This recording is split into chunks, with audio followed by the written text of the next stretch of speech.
ஜப்பான்ல நாங்க car wash எப்படி பண்ணுவோன்றத பத்தி தான் இந்த வீடியோல பார்க்க போறோம்.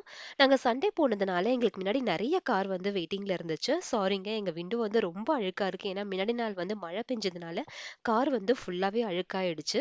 எனக்கு முன்னாடி இருந்த கார் வந்து இப்போ வாஷ் பண்ணிட்டு இருக்காங்க. அந்த வாஷ் முடிச்ச உடனே நெக்ஸ்ட் வந்து எங்க காரு தான்.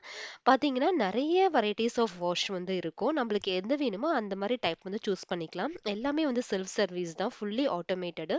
ஸோ, இப்ப நம்ம வந்து செலக்ட் பண்ணிட்டு, நம்ப அது ஒரு குறிப்பிட்ட லைன் இருக்கும். அந்த லைன் கிட்ட போய் நம்ம கார நிப்பாட்டிறணும். நம்ம கரெக்ட்டா நிப்பாட்டியிருக்கோன்றது அந்த அலாரம் சவுண்ட் வச்சு நம்ம புரிஞ்சுக்கலாம்.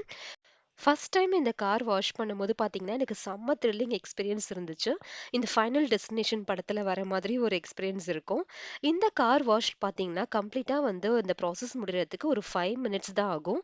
ஃபர்ஸ்ட்டு இந்த வாட்டரால வாஷ் பண்ணி முடிச்சுட்டு, அப்புறம் ஒரு ஏர் ஃப்ளோ மாரி வச்சு கம்ப்ளீட்டா வந்து கார் வந்து பக்காவா வந்து கிளீன் பண்ணி நம்மளுக்கு குடுத்துரும்.